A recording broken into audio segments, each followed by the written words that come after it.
الله معي الله معي يا نفس صبرا لا تجزعي الله معي الله معي يا نفس صبرا لا تجزعي ظلم العباد لا لن يعاد ظلم العباد لا لن يعاد ظلم العباد لا لن يعاد فذلك الجهاد ففيه مصرعي نستعينه ونستغفره ونعوذ بالله من شرور أنفسنا ومن سيئات أعمالنا من يهده الله فلا مضل له ومن يضلل فلا هادي له أشهد أن لا إله إلا الله وحده لا شريك له وأشهد أن محمدا عبده ورسوله أما بعد أعوذ بالله من الشيطان الرجيم بسم الله الرحمن الرحيم الله لا إله إلا هو الحي القيوم لا تأخذه سنة ولا نوم له ما في السماوات وما في الأرض من ذا الذي يشفع عنده إلا بإذنه يعلم ما بين أيديهم وما خلفهم ولا يحيطون بشيء من علمه إلا بما شاء وسع كرسيه السماوات والأرض ولا يؤوده حفظهما وهو العلي العظيم. دین اسلام دین توحید ہے. توحید وہ بنیادی چیز ہے جس پر اسلام کی پوری بلڈنگ کھڑی ہے. مسلمان جتنے بھی عمل کرتا ہے، جتنی بھی نیکیاں کرتا ہے، تمام نیکیوں کی قبولیت کے لیے بنیادی شرط اللہ کی توحید ہے. یہ موحد ہے تو اس کی نمازیں قبول ہوں گی. یہ توحید کو سمجھتا ہے، جانتا ہے، اس پہ عمل کرتا ہے، اس کے مطابق زندگی گزارتا ہے تو اس کے روزے قبول ہوں گے،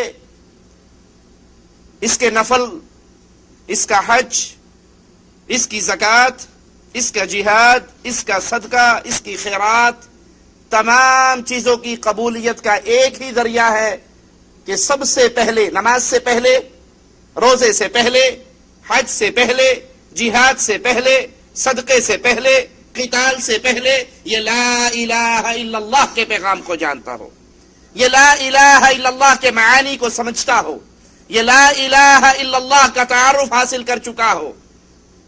جس کی بنیاد میں لا الہ الا اللہ ہے وہ تحریک کامیاب ہے، وہ عمل کامیاب ہے. اور جس کی بنیاد میں لا الہ الا اللہ نہیں، وہ عملوں کے انبار بھی لگا دے. زمین و آسمان کے درمیان جو خلا ہے یہ خلا اپنی نیکیوں سے بھر ڈالے.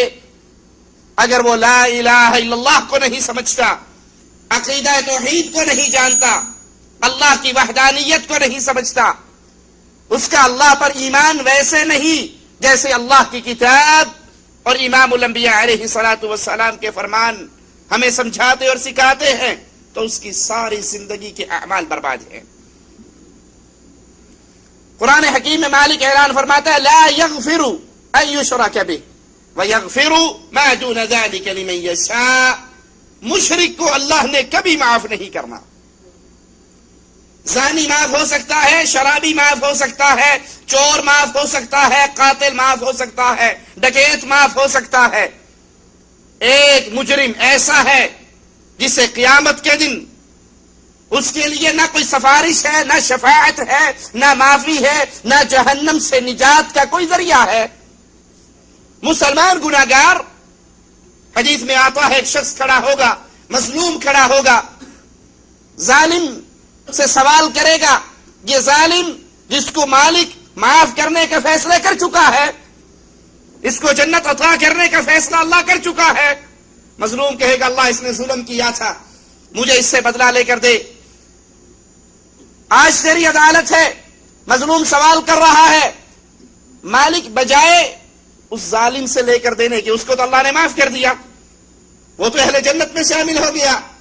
اللہ اس سے کہتا ہے اس سے بدلہ لینا ہے یا وہ جنت کا منظر دیکھ تجھے وہ چاہیے. تو مظلوم کو اللہ اپنی طرف سے، اپنی رحمتوں سے جنت کے اعلی مقام عطا کر کے اس کو راضی کر لے گا اور جس نے اس پر ظلم کیا اسے معاف کر کے اپنی رحمت سے جنت عطا کر دے گا۔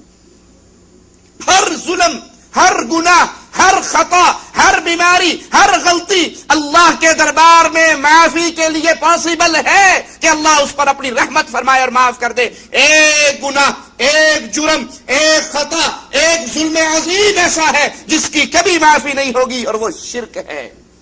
توحید تمام اعمال کی قبولیت کی اساس، قبولیت کی بنیاد۔ نماز کس کی قبول، روزہ کس کا قبول، حج کس کا قبول، جہاد کس کا قبول، قتال کس کا قبول؟ جو اللہ کی توحید کو مانتا ہے، جانتا ہے، سمجھتا ہے۔ اور اسی طرح یاد کر لیجئے، توحید کے فوائد میں، توحید کے ثمرات میں مواحد کو ملنا کیا ہے، توحید کا فائدہ کیا ہے؟ دنیا کا امن، دنیا کی ہدایت، سکون، شانتی، وہ اسی عقیدہ توحید کو سمجھنے ماننے میں ہی چھپی ہوئی ہے۔ پوری دنیا میں امن کب ہوگا، سکون کب ہوگا، اطمینان کب ہوگا؟ جب اس دنیا کے اندر شرک اکبر ختم ہو جائے، یہ دنیا پرسکون رہے گی، دنیا والے عزت کا سانس لیں گے۔ آئیے اللہ کی کتاب سے سنتے ہیں، الذین آمنوا، ہدایت یافتہ کون، امن پانے والے کون؟ الذین آمنوا، جو لا الہ الا اللہ کہے، اللہ پر ایمان لے کر آئے، اللہ کی وحدانیت کو سمجھے، پھر وَلَمْ يَلْبِسُوا إِيمَانَهُمْ بِظُلْمٍ أُولَئِكَ لَهُمُ الْأَمْنُ وَهُمْ مُهْتَدُونَ۔ لا الہ الا اللہ کہنے کے بعد معاملہ ختم نہیں ہو جاتا، آزادی کا پروانہ نہیں مل جاتا کہ آپ جو چاہے کریں، آپ نے لا الہ الا اللہ پڑھ لیا۔ نہیں، اللہ کی کتاب کہہ رہی ہے الذین آمنوا، جو ایمان لے کر آئے، ولم یلبسوا ایمانہم بظلم اولئک لہم الامن وہم مہتدون۔ ایمان لانے کے بعد پھر وہ ظلم عظیم نہ کرے، وہ شرک اکبر نہ کرے، وہ اللہ کے ساتھ کسی کو شریک نہ کرے، نہ اللہ کی ذات میں، نہ اللہ کی صفات میں، نہ اللہ کی عبادت میں۔ جب اپنے دامن کو وہ شرک اکبر سے بچا لیں گے، دنیا میں امن بھی ہوگا، سکون بھی ہوگا، اور یہی ہدایت پانے والے ہوں گے۔ میں آپ کے سامنے تصویر کشی کرتا ہوں جس پیارے ملک کے اندر آپ رہتے ہیں، مملکت سعودی عربیہ۔ جائیے، اللہ کی قسم، ریاض سے نکلیے، پورے سعودیہ کی بستی بستی، گاؤں گاؤں، دیہات دیہات کو چھان مارے، یہاں آپ کو اللہ کے ساتھ غیر اللہ کی عبادت ہوتے کوئی منظر نظر نہیں آئے گا، قبروں کی پوجا کا کوئی منظر پورے سعودی عرب کے اندر نظر نہیں آئے گا۔ اور جتنی مبارک قبریں یہاں پر ہیں، کہیں اور کوئی تو پوج رہا ہے اپنے پیروں فقیروں کو، کوئی پوج رہا ہے نشے کرنے والوں کو، کوئی پوج رہا ہے اغوا کرنے والوں کو۔ کسی کو پوجنے کے لیے کچھ نہیں ملا، اس نے اپنا بعد میں گدھا دبا کر اسی کا نام کھوتے شاہ رکھ لیا۔ کوئی تو کسی کو پوج رہا ہے، کسی کو کوئی قبر نہیں ملی، اس نے خالی قبر بنا کر ہی اس کی عبادت شروع کر دی۔ لیکن جتنی پیاری قبریں مملکت سعودی عربیہ کی دھرتی پر ہیں، قبروں میں سب سے افضل قبر محمد رسول اللہ کی ہے، میرے نبی کے اہل بیت کی ہے، میرے نبی کے گھر والوں کی ہے، میرے نبی کے اصحاب کرام کی ہے، وہ ساری یہاں پر موجود ہے۔ لیکن جائیے، پورے ملک کو چھان ماریے، گاؤں گاؤں گھوم لیجئے، کہیں آپ کو قبروں پہ سجدے نظر نہیں آئیں گے، قبروں کا طواف نظر نہیں آئے گا، قبروں پہ سبز چادریں، کالے جھنڈے اور سرمیلے، لکی رانی سرکس کے منظر، یہ آپ کو نظر نہیں آئیں گے، کیونکہ اللہ کی توحید قائم ہے، لا الہ الا اللہ قائم ہے۔ غیر اللہ کی پوجا سے یہ معاشرہ پاک ہے۔ اللہ رحمت فرمائے محمد بن عبد الوہاب، اللہ رحمت فرمائے محمد بن سعود پر، اللہ رحمت فرمائے امام عبد العزیز پر، جنہوں نے اس دھرتی کو قبر پرستی کے بت سے پاک کر ڈالا۔ اور پھر اس معاشرے میں امن بھی ہے، اس معاشرے میں سکون بھی ہے، اس معاشرے میں ہدایت بھی ہے، اس معاشرے میں راحت بھی ہے۔ اور اس کے مقابلے پر اپنے معاشروں میں جائیے، اپنی گلی کوچوں میں گھومیے، جہاں پر ہر 4 کلومیٹر کے بعد کسی نہ کسی کی عبادت ہو رہی ہے، قبروں پر طواف بھی ہے، قبروں پر سجدے بھی ہیں، غیر اللہ کے لیے ذبح بھی ہے، غیر اللہ کے لیے پکار بھی ہے، مسجدیں ویران ہیں، دربار آباد ہیں۔ اگر امن چاہتے ہو، اگر سکون چاہتے ہو، اللہ کی قسم امن نہ ایٹم بم بنانے سے ملتا ہے، نہ فوجوں کی بھرتی سے ملتا ہے۔ امن ملتا ہے جب یہ پیشانی غیر اللہ کے در سے اٹھ کر رب کے سامنے جھکتی ہے۔ جب تک اللہ کی عبادت میں غیروں کو شریک کرنے کی بیماری سے ہم توبہ طائب نہیں ہوں گے، اپنے دامن کو نہیں بچائیں گے، انفرادی طور پر بھی اجتماعی طور پر بھی ہم خالص اللہ کی عبادت کرنے والے نہیں بنیں گے، دھرتی پہ امن ہو ہی نہیں سکتا۔ امن کا ایک ہی راستہ ہے، امن کا ایک ہی ذریعہ ہے۔ ان حالات میں امن نہیں ہو سکتا۔ بیت اللہ کا بھی طواف ہو، لال شہباز کی چوکھٹ کا بھی طواف ہو، مینا میں بھی رمی ہو، بابا شہباز کی قبر پہ بھی رمی ہو، بیت اللہ میں بھی آنے والے حج کا ثواب پا کر جائیں، عرسوں پر بھی آنے والے کہیں ہمارے نزدیک بابا جی کے عرس پہ آنا حج کے برابر ہے۔ جب تک یہ شرک اکبر کا میدان گرم رہے گا، اللہ کی رحمتیں اس دھرتی سے اٹھ جایا کرتی ہے جہاں رب کے ساتھ شریک بنائے جاتے ہیں۔ تو یہ توحید وہ عقیدہ ہے، یہ توحید وہ دعوت ہے، یہ توحید وہ منہج ہے جس پر چلنے کے بعد انسان ہدایت پا جاتا ہے، انسان دنیا میں امن پا جاتا ہے۔ گناہوں کی بخشش کا ذریعہ بھی اللہ کی توحید ہے۔ آئیے رسول کریم صلی اللہ علیہ وسلم کا فرمان سنیں۔ آقا علیہ الصلوۃ والسلام فرماتے ہیں، ما من نفس تموت وهي تشهد ان لا اله الا الله واني رسول الله يرجع ذلك الى قلب موقن الا غفر الله لها۔ کوئی بھی جان، نبی کا فرمان سنیے، کوئی بھی جان اس بات کا اقرار کرتی ہو لا الہ الا اللہ کہ اللہ کے علاوہ کوئی معبود برحق نہیں۔ جھوٹے معبود تو ہزاروں ہیں، معبود برحق حق کے ساتھ جس کی عبادت کی جائے وہ اللہ کے علاوہ کوئی نہیں ہے۔ کچھ لوگ اللہ کے لیے سجدے کر رہے، اللہ معبود برحق ہے، کچھ قبروں پہ سجدے کر رہے، پیروں پہ سجدے کر رہے، بزرگوں پہ سجدے کر رہے۔ یہ پیر جس کو معبود بنا لیا گیا، یہ شیخ جس کو معبود بنا لیا گیا، یہ معبود باطل ہے۔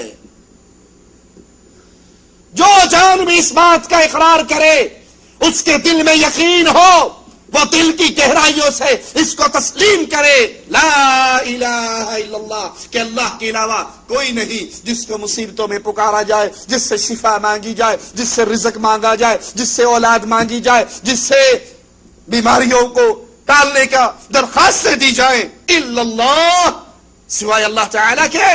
اور وہ یہ عقیدہ بھی رکھے کہ میں اللہ کے رسول ہوں صلی اللہ علیہ وسلم، اس پر اسے یقین ہو۔ امام الانبیاء فرماتے ہیں کہ اللہ تعالی اس کے زندگی کے سارے گناہوں کو معاف فرما دیتا ہے۔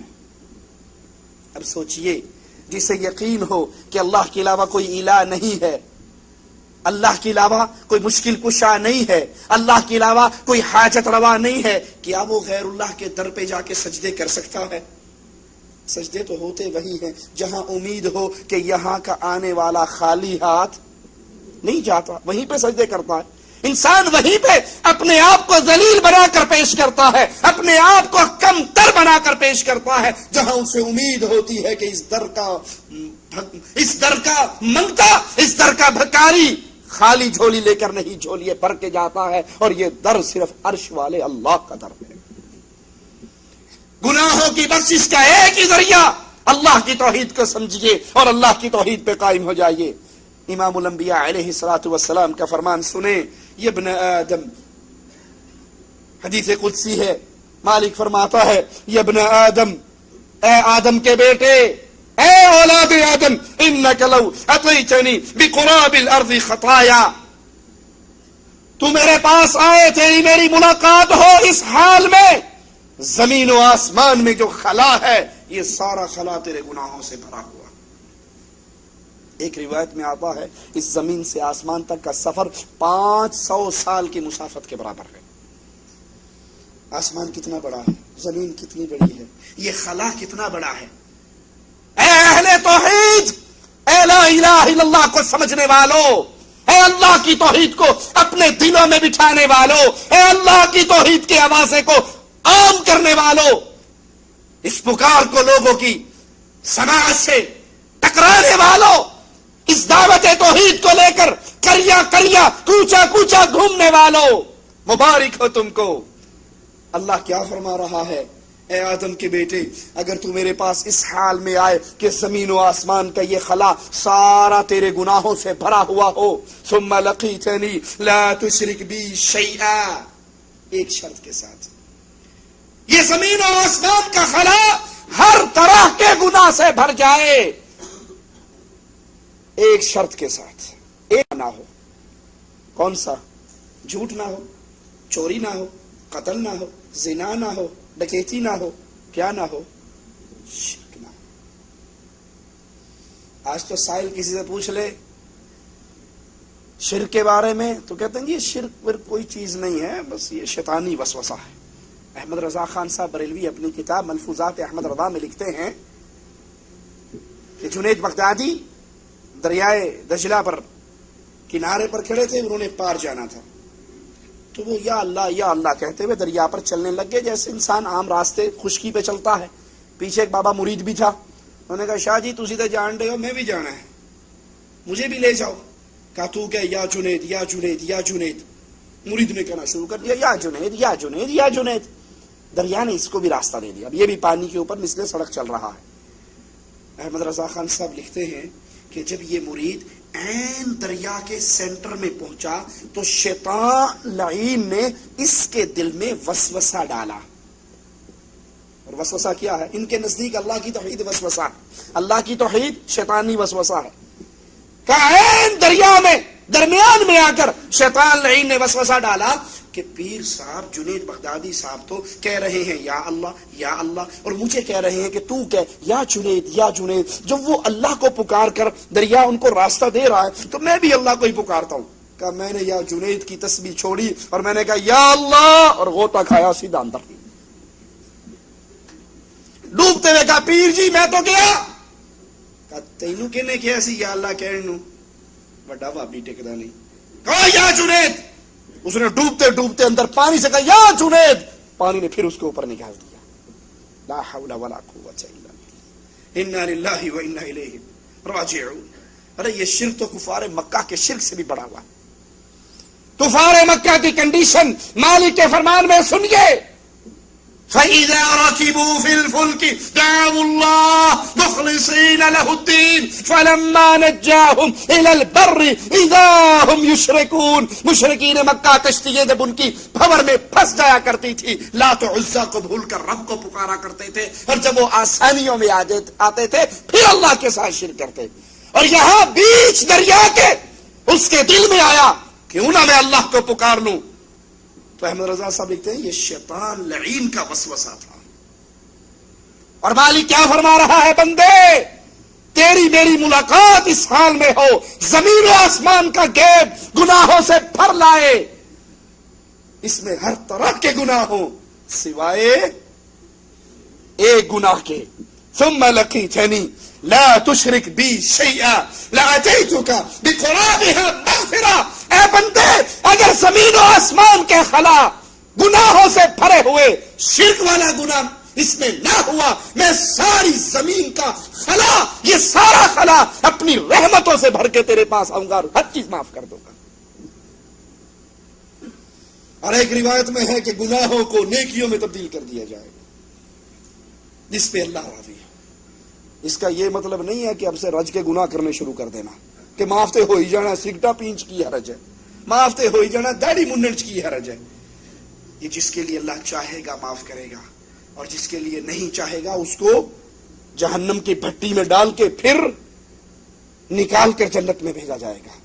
اللہ اپنی رحمت سے ہمارے گناہوں کو معاف کر دینا، ہمیں اس کی سزا دے کے جنت میں نہ بھیجنا، ہمیں اپنی رحمت سے معاف کر کے اپنی جنتیں عطا فرمانا۔ توحید وہ عظیم سرمایہ ہے لوگوں کہ اس توحید کو سمجھنے سے ایمان کی مٹھاس انسان کو نصیب ہو جاتی ہے۔ آئیے رسول کریم صلی اللہ علیہ وسلم کا فرمان سنتے ہیں۔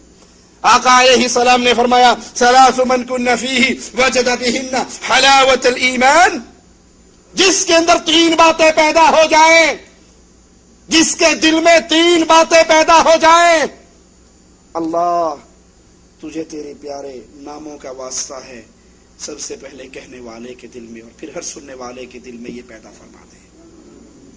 اللہ انسانوں کے دل تو تیری انگلیوں کے درمیان ہے، تو جیسے چاہتا ہے ان کو موڑ دیتا ہے۔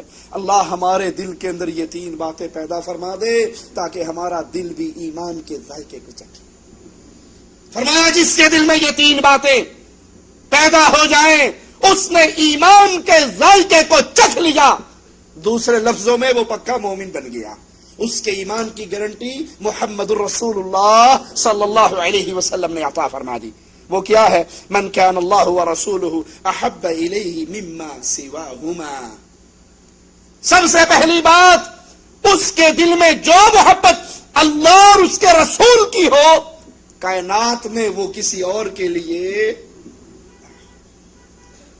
زبان سے کہنے کو ہم جتنے ہیں، بلکہ ہر کلمہ پڑھنے والا یہی کہتا ہے مجھے اللہ اور اس کے رسول سے سب سے زیادہ محبت ہے۔ زبان کچھ اور چیز ہوتی ہے، پریکٹیکل زندگی۔ اب سوچئے اللہ اور اس کے رسول صلی اللہ علیہ وسلم کی محبت کیا میرے دل میں کائنات کی ہر محبت پر غالب ہے؟ میں آپ کو مثال دے کے سمجھاتا ہوں، باقی ساری مثالیں خود فٹ کر لینا۔ ایک مثال میں دیتا ہوں۔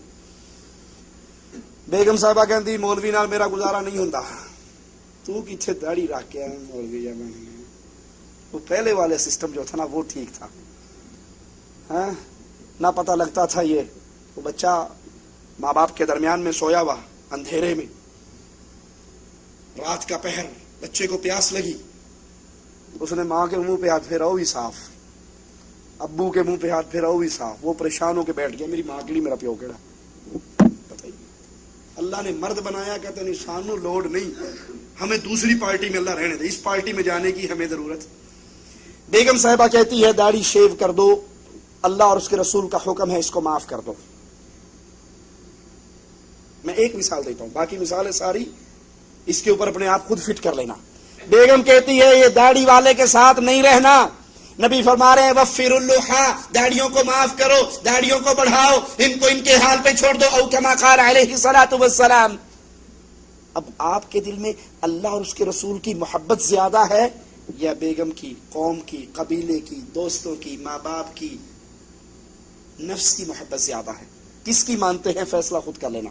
اگر آپ کو رہنا ہے تو یہ گھر کے دروازے کھلے ہیں، نہیں رہنا وہ دروازہ کھلا ہے، چل تیرا خروج نہائی مارتا ہوں میں، اللہ اور نہیں دے گا، لیکن میں نبی سے بے وفائی نہیں کر سکتا، میں اللہ سے بے وفائی نہیں کر سکتا۔ اگر تو آپ کا ایمان یہ کہتا ہے کہ ہر کسی سے ٹکر لی جا سکتی ہے، ہر کسی کو ناراض کیا جا سکتا ہے سوائے اللہ اور محمد الرسول اللہ کے، تو آپ کے دل میں ایمان، محبت سب سے زیادہ اللہ اور اس کے رسول کی ہے۔ اور اگر بیگم کی ایک آنکھ کے اشارے پر آپ سنت رسول کو شیو کر کے گٹر کی گندگی میں بہا دیتے ہو تو پھر سوچنا آپ کے دل میں بیوی کی محبت زیادہ ہے یا محمد کی محبت زیادہ صلی اللہ علیہ وسلم۔ زبان سے ہر کوئی کہتا ہے اپنے گھروں میں لوٹو، محمد کریم پردے کا حکم دے رہے، بیوی نہیں مان رہی، آپ کس کو رائج کر رہے ہو؟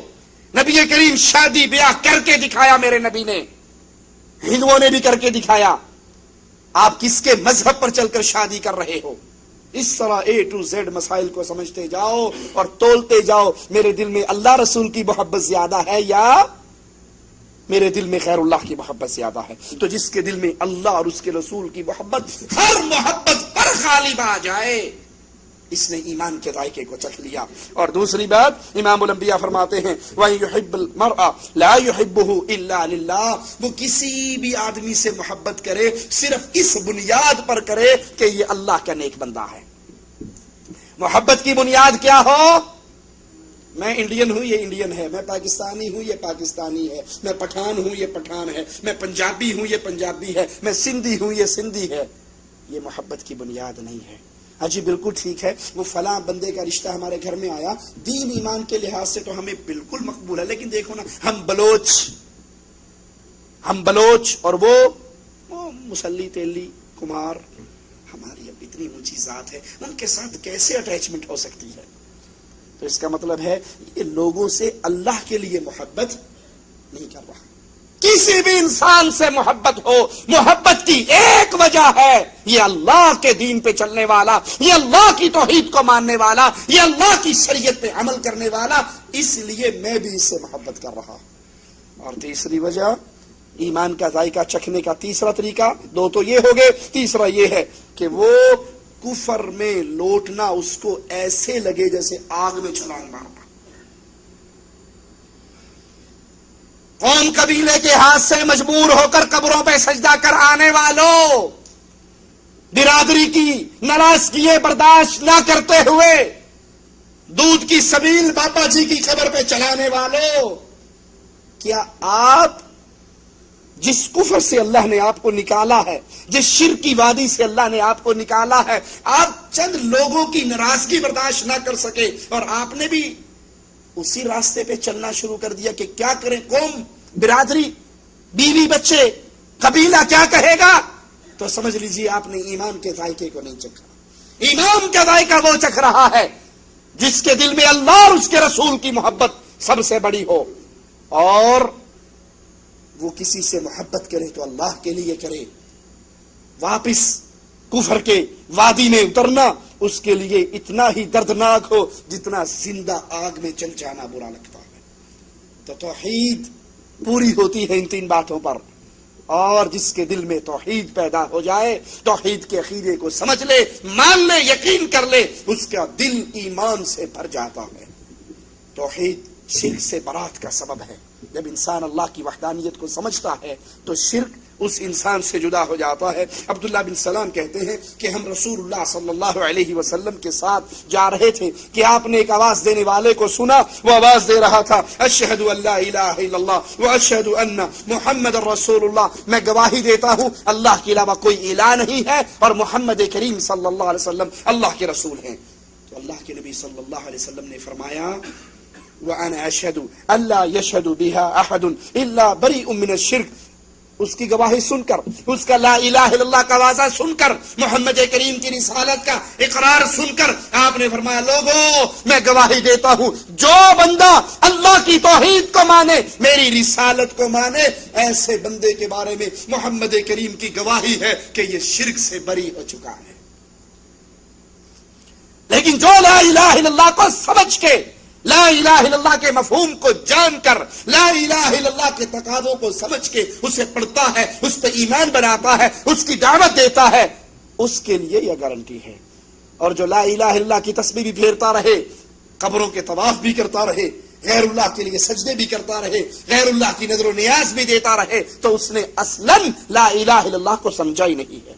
توحید وہ عظیم سرمایہ ہے کہ دنیا اور آخرت کی نجات، نفع، اس کی گارنٹی اسی توحید کو سمجھنے اور ماننے میں ہے۔ سیدنا انس فرماتے ہیں رسول اللہ صلی اللہ علیہ وسلم نے فرمایا، من قال لا الہ الا اللہ، جو لا الہ الا اللہ کہے، جو لا الہ الا اللہ کا اقرار کرے، پھر یہ اس کو زندگی میں یہ گواہی اس کے لیے ضرور فائدہ مند ہوگی۔ اس کے اوپر جو مصیبتیں آئیں، جو آئیں، اس کی گناہوں کا کفارہ بن جائیں، یہ لا الہ الا اللہ کا اقرار اس کے لیے اس دنیا کے اندر بھی اور آخرت کے اندر بھی فائدہ مند ہے۔ ایک صحابی نے ایک کافر کو گرا لیا اور جب تلوار اٹھائی اسے قتل کرنے کے لیے تو اس نے کہا لا الہ الا اللہ۔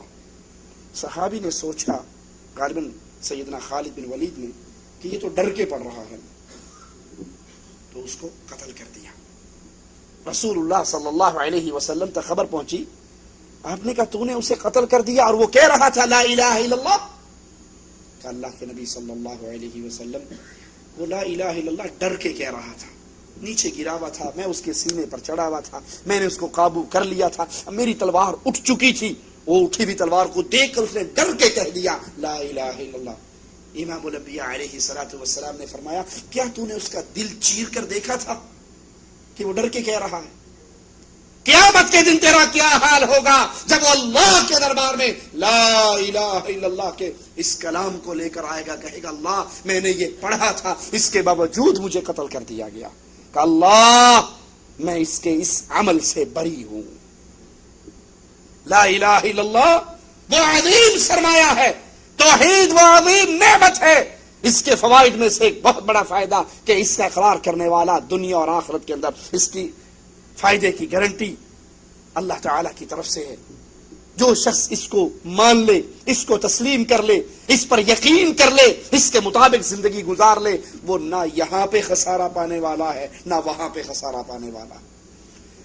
رسول کریم صلی اللہ علیہ وسلم ایک سفر سے آ رہے، جنگل کے اندر فجر کے وقت ایک چرواہے کی آواز سنتے ہیں۔ آواز لگانے والا آواز لگاتا ہے اللہ اکبر اللہ اکبر۔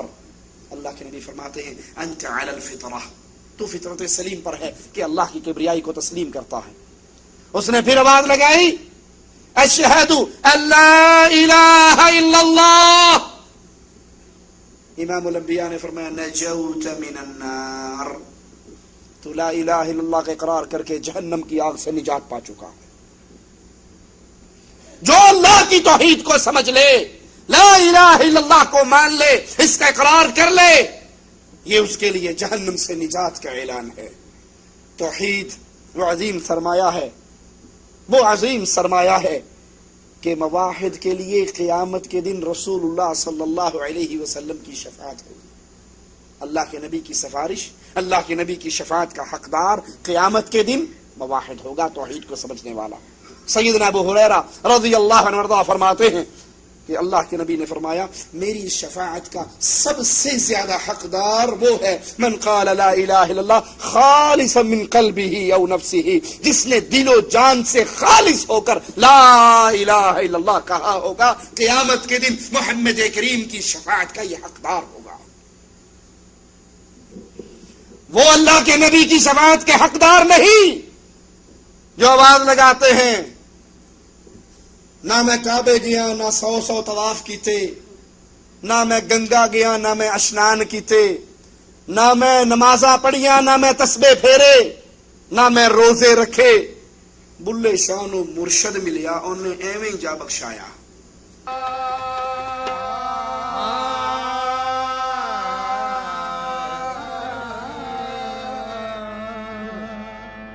مکے گیا گل مکدی نہیں، پاویں 100 جمعے پڑھ آئیے، مکے گیا گل مکدی نہیں، پاویں 100 جمعے پڑھ رہے، گنگا گیا گل مکدی نہیں، پاویں 100 گوتے کھائیے، گیا گیا گل مکدی نہیں، پاویں 100 پنڈ پڑھ آئیے، بلے شاہ گل تائیوں مکدی جدو مینوں دلوں گوائیے، بلے شاہ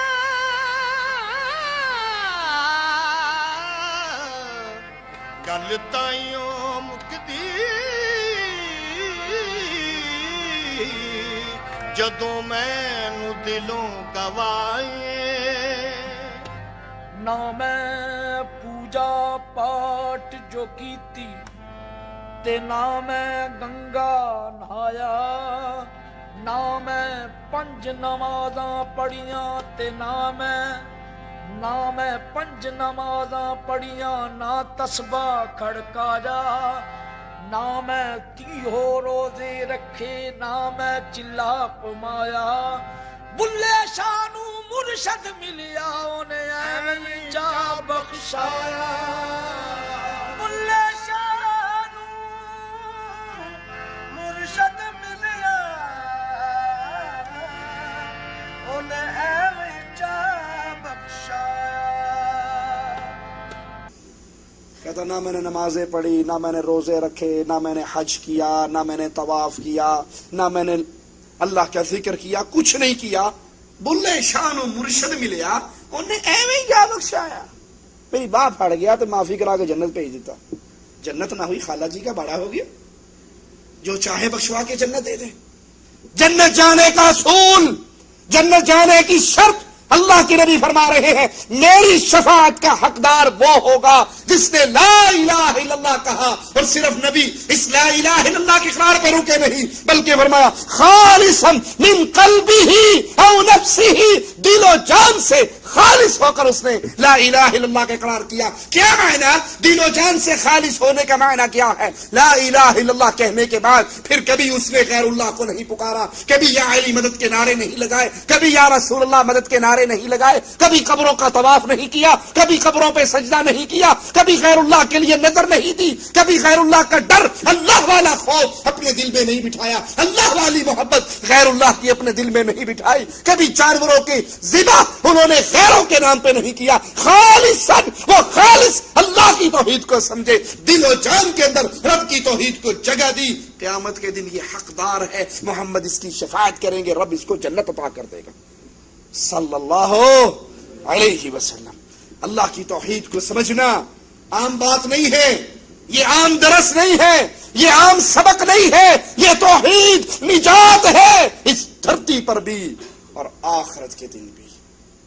اس نجات کی چابی لا الہ الا اللہ ہے، توحید اللہ کی رضا کا سبب ہے، مواحد سے اللہ راضی ہو جاتا ہے۔ ابو داؤد میں اور ابن ماجہ میں ہے، اللہ کے نبی صلی اللہ علیہ وسلم نے فرمایا، فرمان رسول سنیے، اپنے عقیدوں پہ غور کیجئے، اللہ کے نبی فرما رہے ہیں کوئی بھی شخص صبح یا شام 3 مرتبہ یہ دعا پڑھ لے، کوئی بھی شخص صبح شام 3 مرتبہ یہ دعا پڑھ لے، رضیت باللہ ربا، میں اللہ کے رب ہونے پر راضی، وبالاسلام دینا، اسلام کے دین ہونے پر راضی، وبمحمد النبیہ، محمد کریم صلی اللہ علیہ وسلم کے نبی ہونے پر راضی، الا كان حقا على الله ان يرضيه يوم القیامہ۔ تو اگر وہ 3 مرتبہ صبح شام یہ دعا پڑھ لیتا ہے، اللہ کے نبی فرماتے ہیں اس کا اللہ پر اس کی رحمت سے یہ حق ہوتا ہے کہ اللہ قیامت کے دن اسے راضی فرمائیں گے۔ رضیت باللہ ربا، یہ اعلان کرے صبح شام میں اللہ کے رب ہونے پر راضی ہوں۔ کیا معنی اللہ کے رب ہونے پر راضی ہوں؟ کیا معنی؟ میں مثال دے کے سمجھاتا ہوں۔ ایک شخص ایک کمپنی میں جاب کر رہا ہے، اس کو 5000 ریال سیلری مل رہی، اس کی دال روٹی اچھا ہی چل رہی، بچت بھی ہو رہی، اب وہ راضی ہے، وہ دائیں بائیں نہیں جھانکے گا۔ ایک بندے کو 1500 مل رہی، وہ اس پہ راضی نہیں ہے، وہ کبھی ادھر ٹرائی مارے گا، کبھی ادھر ٹرائی مارے گا، کبھی یہاں درخواست دے گا، کبھی وہاں درخواست دے گا۔ صحیح ہے یا نہیں؟ ایک بندے کو اچھی بیوی مل گئی، اس پہ راضی ہو گیا، ایک کو اچھی نہیں ملی، وہ ٹرائی میں لگا رہے گا، کوئی اچھی رشتہ آئے تو میں کسی نے بھی نہ دسا تو قبول کر کے ہی دسا۔ جو کسی بات پہ راضی ہو جائے، راضی ہونے کے بعد وہ دائیں بائیں نہیں جھانکتا۔ من راضی باللہ، جو اللہ پر راضی ہوا، اس کو رب مان کر، داتا مان کر، غوث اعظم مان کر، بری کرنے والا مان کر، غریب نواز مان کر، بندہ نواز مان کر، جب اللہ پر راضی ہو جاتا ہے، نہ کسی اور در پہ سجدے کرتا ہے، نہ کسی در کا سوالی بنتا ہے۔ جس نے اللہ کو اللہ کہا لیکن غیروں کے در پہ جھکتا رہا، غیروں سے ڈرتا رہا، غیروں کا محتاج اور ان کا فقیر بنتا رہا، ان کے در کا سوالی بنتا رہا، تو حقیقت میں وہ اللہ کے رب ہونے پر راضی نہیں ہوا۔ جو اسلام کے دین ہونے پر راضی ہو جائے، کیا معنی؟ ہر مسئلہ پھر اسلام سے پوچھے، ہر مسئلہ، شادی کرنی ہے اسلام سے پوچھتا ہے، طلاق دینی ہے اسلام سے پوچھتا ہے، تجارت کرنی ہے اسلام سے پوچھتا ہے، سیاست کرنی ہے اسلام سے پوچھتا ہے، ہر مسئلے میں وہ اسلام کو دیکھتا ہے۔ میں اس دین پر راضی ہوں، اگر میں نے اسلام کو چھوڑ کر معیشت، معاشرت، سیاست، تجارت، کفار یہود و نصارہ کے طریقے پہ کی تو میں پھر اسلام پہ راضی نہیں ہوا. میں نے تو دائیں بائیں جھانکنا شروع کر دیا. جو اسلام کے دین ہونے پر راضی ہے اس کا معنی یہ ہے کہ وہ کسی مسئلے میں بھی اسلام کو چھوڑ کر غیر کی طرف نہیں دیکھتا. جو راضی ہوا محمد کریم صلی اللہ علیہ وسلم کے نبی ہونے پر. کیا معنی؟ محمد کریم کے نبی ہونے پر راضی ہونے کا مطلب کیا ہے کہ زندگی کے ہر مسئلے میں اس نے پھر امام ایک ہی مانا ہے. امام اعظم، قائد اعظم، رہبر اعظم ایک ہی ذات کو سمجھا اور وہ ذات گرامی محمد الرسول اللہ کی. نماز پڑھتا ہے تو محمدی، طلاق دیتا ہے تو محمدی، نکاح کرتا ہے تو محمدی. حلالے والی پارٹی میں جھانتیاں نہیں مارتا. پھر وہ ایک ایک مسئلے میں دیکھتا ہے امام الانبیاء کا فرمان کیا ہے. وہ مقام رسالت پر اپنے نہ کسی شیخ کو بٹھاتا ہے، نہ پیر کو بٹھاتا ہے، نہ امام کو بٹھاتا ہے. وہ کہتا ہے جب سے مدنی سرکار کو اپنی آنکھوں میں سجایا ہے کسی اور کی طرف دیکھنے کے لیے دل ہی نہیں چاہتا. میں کسی اور کو امام کب پکڑوں، پیر کب پکڑوں، شیخ کب پکڑوں، مرشد کب پکڑوں جب میں محمد کریم پر راضی نہ ہوں. مثال سے سمجھ لیجئے، کسی آدمی کی دوستی ایم پی اے سے ہو، صوبائی اسمبلی کے ممبر سے ہو، اس کی کوشش ہوگی نا کہ کوئی ایم این اے نال بھی یاری لانی چاہیے. کئی کام ایسے ہیں جو ایم پی اے نہیں کر سکتا، اس کے لیے ایم این اے کا ٹیلی فون چاہیے ہوتا ہے. کوئی ایسا جگاڑ لگاتے ہیں کہ کسی ایم این اے سے بھی دوستی ہو جائے. اور جس کی ایم این اے سے ہو اس کے دل میں ہوتا ہے کہ کوئی وفاقی وزیر اگر میرا دوست بن جائے نا پھر میرے جو اڑے ہوئے مسئلے ہیں وہ سارے حل ہوتے ہیں. اور جس کی وفاقی وزیر سے دوستی ہے وہ کیا چاہتا ہے کہ اگر وزیر اعظم نال سلام دعا ہو جائے نا گل ہی موقع. پھر وزیر اعظم، صدر، ان سے دوستی، بادشاہ سے دوستی. کیوں؟ ایم پی اے والا ایم این اے کے بارے میں کیوں سوچتا ہے کہ وہ جانتا ہے ایم این اے کا مقام ایم پی اے سے زیادہ ہے. ایم این اے والا وفاقی وزیر کے بارے میں کیوں سوچتا ہے؟ وہ کہتا ہے اس کا مقام اس سے زیادہ ہے. وزیر اعظم کے بارے میں کیوں سوچ رہا ہے؟ وہ جانتا ہے اس کا مقام اس سے زیادہ ہے. اچھا، جس کی دوستی وزیر اعظم یا صدر سے یا بادشاہ سے لگ جائے وہ کبھی سوچے گا یار کسی ایم این اے سے بھی دوستی ہونی چاہیے؟ یا مینو کی لوڑ ہے ایم این اے دی؟ میری ڈائریکٹ وزیر اعظم سے بات ہے، میری ڈائریکٹ بادشاہ سلامت سے بات ہے، میری ڈائریکٹ صدر مملکت سے بات ہے. کوئی بغداد کی گلیوں میں پیر ڈھونڈتے ہوئے گم ہو گیا، کوئی بریلی کی گلیوں میں گم ہو گیا، کوئی دیوبند کے دروازوں پہ خاک چھانتا رہا.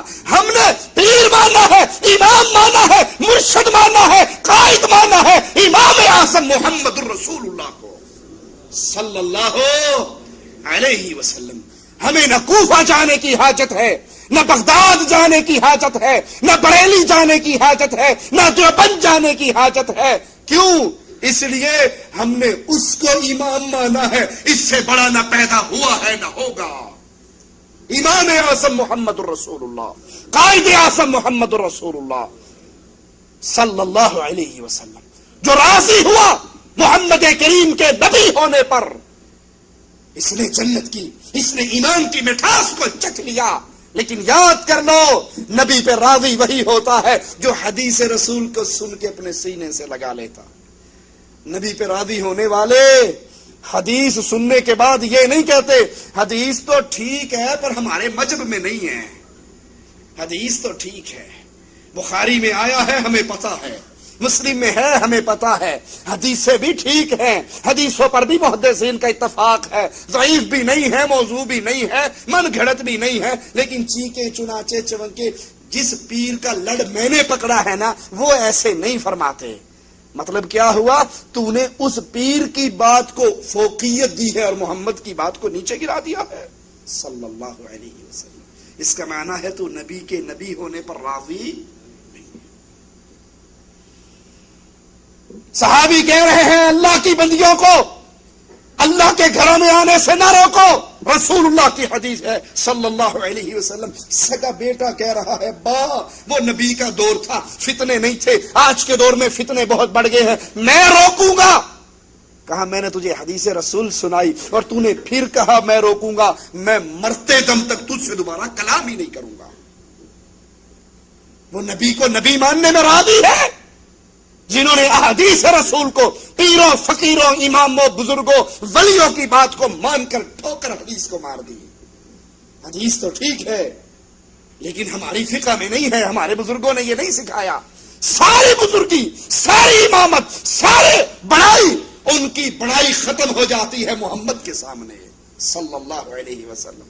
ہماری باتوں کو سن کر کوئی یہ نہ کہے ہم پیروں کو نہیں مانتے، اماموں کو نہیں مانتے. ہم سب کا احترام کرتے ہیں محمد کے احترام کے بعد صلی اللہ علیہ وسلم. محمد کریم کو نبی مانیے، پھر زندگی کا ہر مسئلہ اس پہ ایک نظر رکھو.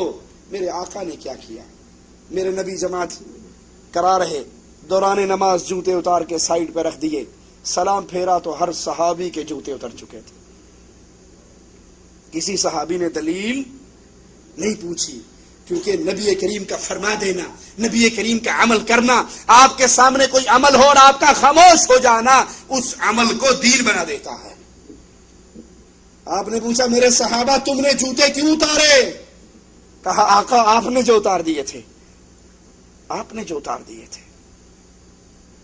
یہ محبت ہے، یہ اتباع ہے. نبی کا عمل، نبی کا فرمان وہ ایسی عزت رکھتا ہے کہ اس کے سننے کے بعد پھر یہ نہیں ہاں جی آپ سے ہم نے حدیثیں تو سن لی، پڑھ بھی لی ہیں، لیکن میں اپنے مولوی صاحب سے مشورہ کرنے کے بعد دیکھوں گا.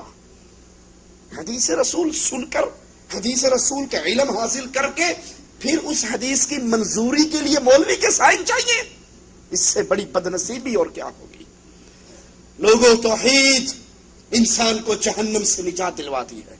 یہ عقیدہ توحید کا فائدہ ہے، اس کا ثمر ہے کہ انسان جہنم کی آگ سے بچ جاتا ہے. بخاری و مسلم میں ہے، امام الانبیاء، امام کائنات، امام اعظم محمد الرسول اللہ صلی اللہ علیہ وسلم فرماتے ہیں من شہد اللہ الہ الا اللہ وان محمد رسول اللہ حرم اللہ علیہ النار.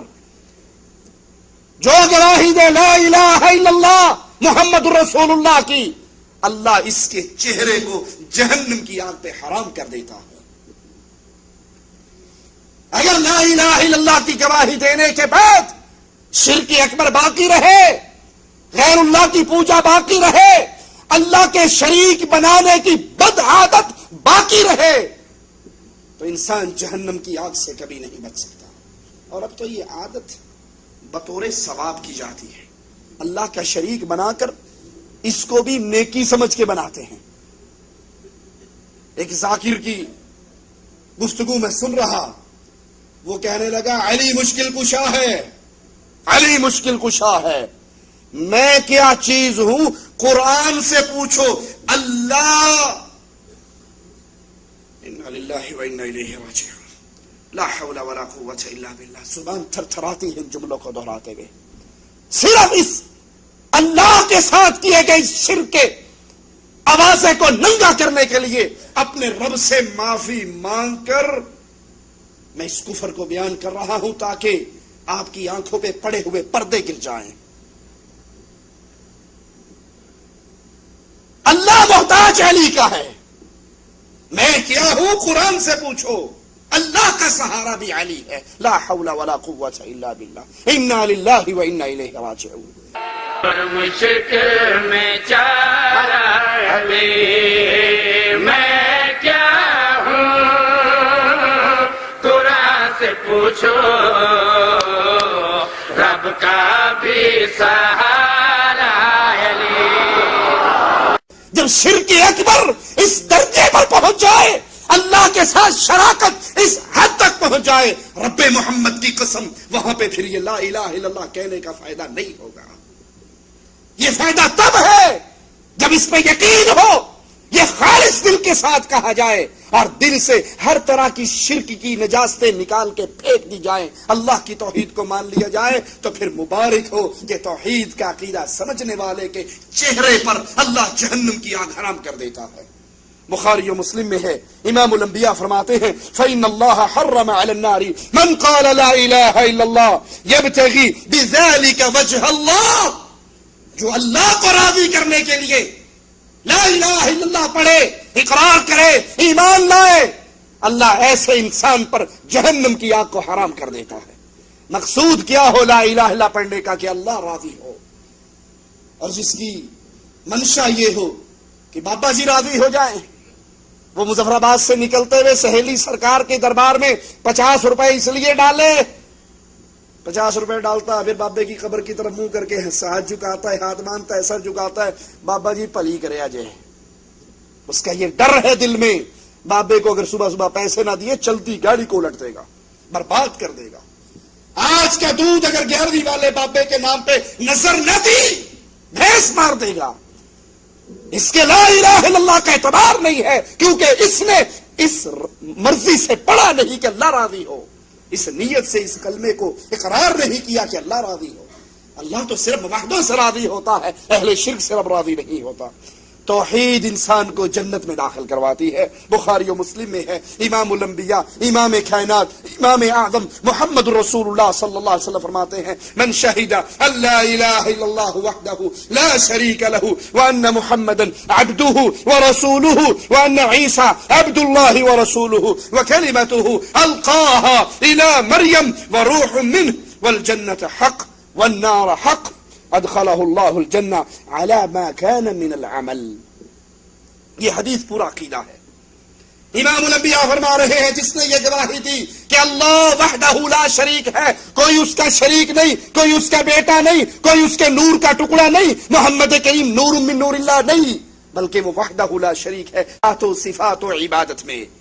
اور یہ گواہی دی کہ محمد صلی اللہ علیہ وسلم عبدہ و رسول، اللہ کے بندے ہیں اور اللہ کے رسول ہیں۔ اور یہ گواہی دی کہ عیسیٰ اللہ کے بندے ہیں اور اللہ کے رسول ہیں، اللہ کا کلمہ تھا جو اللہ نے مریم کی طرف القاء کیا اور اپنی روح اس میں پھونکی۔ جنت حق ہے، جہنم حق ہے۔ جس نے یہ عقیدہ بنا لیا، یہ ایمان بنا لیا، اس کے عمل کیسے بھی ہوں اللہ تعالیٰ اس کو جنت میں داخل کر دیتا ہے۔ لیکن آج جو تعلیم ہمیں دی جا رہی ہے اس میں تو جنت سے مذاق کیا جاتا ہے، اس میں تو جنت کو ٹھٹھا کیا جاتا ہے۔ عزیز میاں قوال بڑا مشہور قوال ہے، اس کی قوالی کے چند جملے آپ بھی سنیے۔ وہ کہتے ہیں جنت جو ملے تو لا کر میں خانے میں رکھ دینا۔ میں خانہ سمجھتے ہیں نا شراب خانے کو۔ انا للہ و انا الیہ راجعون۔ انہوں پتہ ہے مینوں ملنی تے ہے نہیں، جنہ مرضی مذاق کر چھڈا، پیڑے تے لتری نکلے جان۔ نبی صلی اللہ علیہ وسلم قدم آگے بڑھاتے رہے جنت کے لیے۔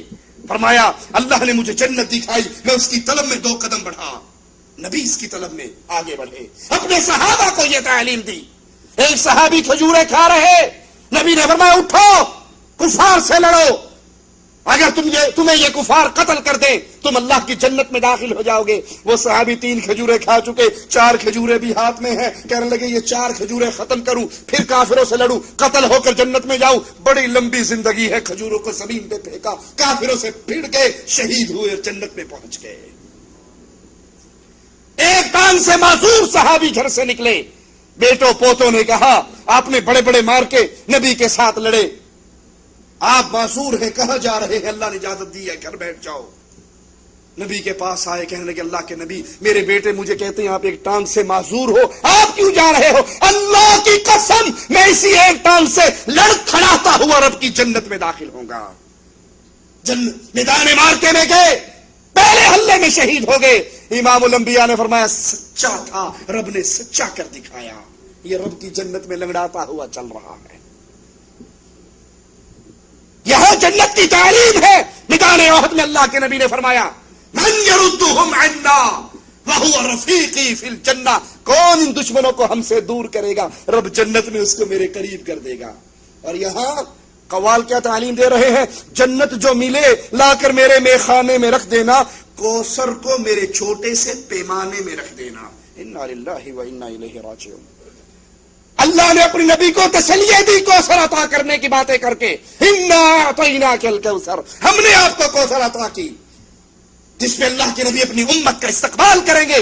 لیکن یہ قوال اس حوض کوثر کا مذاق اڑاتے ہوئے کہہ رہا ہے کوثر ملے تو میرے چھوٹے سے پیمانہ سمجھتے ہیں جس میں شراب ڈال کے پی جاتی ہے، میرے پیمانے میں رکھ دینا۔ ارے میت میری جا کر نہ ویرانے میں رکھ دینا بلکہ پیمانوں میں دفنا کر میخانے میں رکھ دینا، مجھے کفن نہ دینا، بلکہ شراب کے جتنے پیمانے ہیں وہ میرے جسموں پہ رکھ کر مجھے قبرستان بھی نہ لے جانا، مجھے شراب خانے کے اندر رکھ دینا، ساقی درے میں خانہ ابھی بند نہ کرنا. کہتے ہیں شراب خانے کے چوکیدار، ساقی شراب پلانے والے، ابھی شراب خانے کا دروازہ بند نہ کرنا، ساقی درے میں خانہ ابھی بند نہ کرنا، شاید مجھے جنت کی ہوا راس نہ آئے. ہو سکتا ہے اللہ مجھے جنت دے دے اور جنت کا موسم، جنت کی ہوا مجھے اچھی نہ لگے، مجھے سکون شراب خانے میں لگے تو بوا نہ بند کری، میں ہو سکتا واپس آ جاؤں. ارے جنت جو ملے لا کر، ہاں بھیا، جنت جو ملے لا کر میں خانے میں رکھ دینا اور کوثر کو میرے چھوٹے سے پیمانے میں رکھ دینا. ارے میت نہ میری جا کر ویرانے میں رکھ دینا بلکہ پیمانوں میں دفنا کر میں خانے میں رکھ دینا. ایک کام اور کریں، ساقی ساقی درے میں خانہ ابھی بند نہ کرنا، شاید مجھے جنت کی ہوا راس نہ آئے. میں یہ نہیں پتا فرشتہ نے لتر مار مار کے پرلی پارٹی کی طرف بھیجنا ہے، جنت کی طرف نہیں، نہ میخانے کی طرف. وہاں جہنم میں زخمیوں کا خون پینے کے لیے، وہاں جہنم میں وہ مائے حمیم، وہ کھولتا ہوا پانی جو انسان کے پیٹ میں جائے گا، اس کی انتڑیاں کٹ کٹ کے باہر نکل آئیں گی. رب کی جنت سے یہ مذاق، رب کے انعام سے یہ مذاق، جس کے لیے صحابہ دعائیں کرتے رہے، جس کے لیے رسول کریم ان صحابہ کو تبلیغ کرتے رہے، اس جنت کا خوشیاں، اس جنت کی باتیں کر کے صحابہ کے ایمان کو بڑھاتے رہے. آج ان قوالوں کی یہ جرت کہ حوض کوثر کا بھی مذاق اڑا رہے ہیں اور رب کی جنت کا بھی مذاق اڑا رہے ہیں. اور ہماری بے دینی کا یہ حال، کتنے ہی گھرانے ہیں، کتنے ہی گاڑیاں ہیں، کتنی ہی بسیں ہیں جہاں پر فجر کے بعد قرآن کی بجائے قوالی شریف چلتی ہے، جو نیرا کفر ہے. میری ایک بات کو یاد کر لینا، گانے سننا گناہ ہے، لیکن قوالی سننا، ہو سکتا ہے انسان کو قوالی سن کر انسان وادی ایمان سے نکل کے کفر میں داخل ہو جائے. گانے کے اندر تو ساز اور موسیقی اور بے حیائی، بدکاری اور زنا کی باتیں ہیں، قوالی کے اندر تو رب کو گالی دی جاتی ہے. ایک قوال سید چشتی قوال کہتا ہے، نعوذ باللہ ثم نعوذ باللہ ثم نعوذ باللہ، نقل کفر نہ باشد، نہ اللہ رہے گا نہ بندہ رہے گا، ساری خدائی کا مالک محمد رہے گا.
انا للہ و انا الیہ راجعون.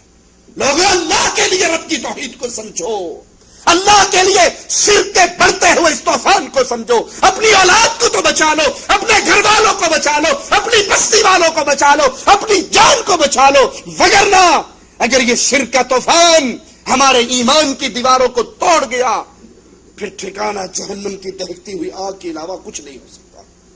ابو موسیٰ اشعری فرماتے ہیں، میں اللہ کے نبی کے پاس آیا، میری قوم کے کچھ لوگ بھی تھے، آپ نے فرمایا خوش ہو جاؤ، پچھلوں کو خوشخبری دے دو، من شہید اللہ الہ الا اللہ صادقا دخل الجنہ، جس نے صدق دل سے گواہی دے دی اللہ کے علاوہ نہ الہ ہے، نہ مشکل کشا ہے، نہ حاجت روا ہے، نہ غوث اعظم ہے، نہ بری کرنے والا ہے، نہ غریب نواز ہے، نہ بندہ نواز ہے، نہ بندہ پرور ہے، نہ اولاد دینے والا ہے، نہ شفا دینے والا ہے، نہ بیماریاں ٹالنے والا ہے، نہ کشتیاں پار لگانے والا ہے، نہ سجدوں کے لائق، نہ رکوع کے لائق، نہ نظر کے لائق، نہ نیاز کے لائق، نہ محبت کے لائق، نہ اس خوف کے لائق.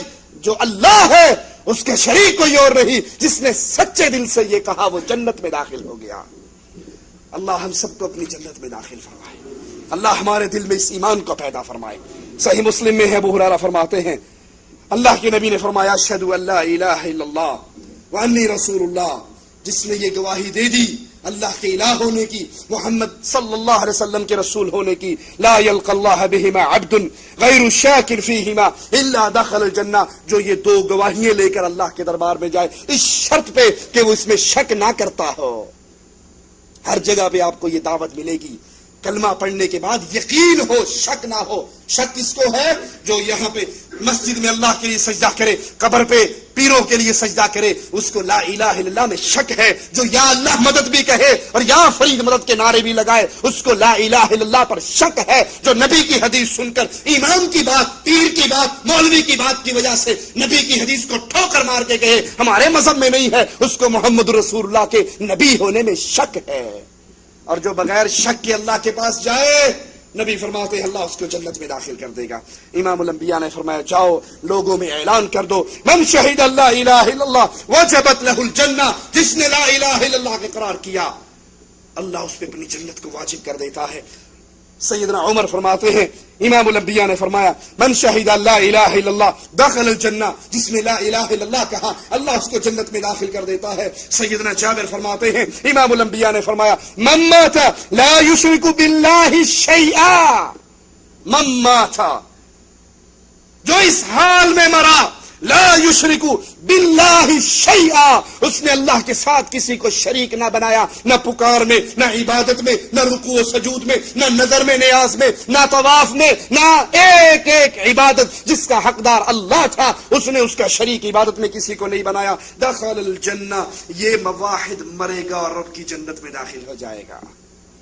اللہ ہمیں ایسے خوش نصیبوں میں شامل فرمائے جو توحید کی حالت میں مرے اور اللہ کی جنت میں داخل ہو جائیں۔ سیدنا جابر فرماتے ہیں امام الانبیاء نے فرمایا من قال لا الہ الا اللہ مخلصا دخل الجنہ، جس نے خلوص سے دل سے لا الہ الا اللہ کے قرار کیا وہ اللہ کی جنت میں داخل ہو جائے گا۔ اللہ ہمارے گناہوں کو معاف فرما دے، ہماری خطاؤں کو معاف فرما دے، ہماری سیاہکاریوں کو معاف فرما دے، ہمیں زندہ رکھ، ایمان پر رکھ۔ اللہ ہم سے راضی ہو جا، اللہ ہماری خطاؤں کو معاف فرما دے۔ اللہ ہمیں اس حال میں اپنے پاس بلانا، اے اللہ تو ہم سے راضی ہو، اے اللہ تو ہم سے راضی ہو، اے اللہ تو ہم سے راضی ہو کر ہماری خطاؤں اور ہمارے گناہوں کو معاف کر چکا ہو۔ اللہ ہمیں اس حال میں اپنے پاس بلانا کہ تو ہماری خطاؤں کو معاف فرما کر ہمارے لیے جنت کے فیصلے کر چکا ہو۔ اے اللہ ہمیں اس توحید کی ہم اور غم کو سمجھنے کی توفیق عطا فرما۔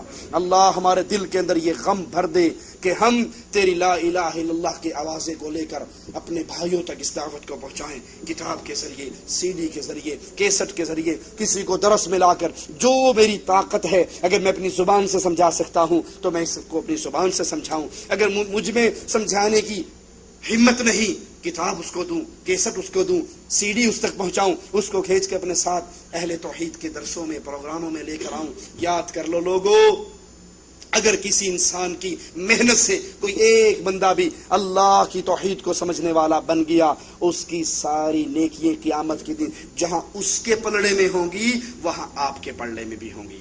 یہ تجارت نقصان دہ ہے یا فائدہ مند ہے؟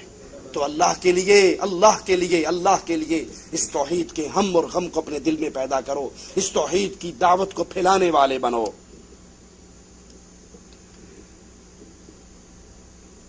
کسی نے پوچھا ہے یہ فاتورہ بڑھا کر لینا یا دینا صحیح ہے یا غلط ہے؟ آپ نے جو چیز خریدی ہے، جتنے کی خریدی ہے اتنے کی ہی اس کا فاتورہ بنوائیں اور اتنا ہی کمپنی میں داخل کروائیں۔ اگر اس سے زیادہ کوئی کرواتا ہے تو وہ دھوکے کے اندر آئے گا اور اس کا وہ مال حلال نہیں ہوگا۔ اقول قولی ھذا واستغفر اللہ لی ولکم ولسائر المسلمین فاستغفروہ انہ هو الغفور الرحیم۔ في حلقات الحمدان الطهر مداد نضارتها كالنهر العذب الريان، والذكر شدا في طلعتها كالروض الحلو الفينان. الطهر مداد نضارتها كالنهر العذب الريان، والذكر شدا في طلعتها كالروض الحلو الفينان. وكذا حلقات الحمدان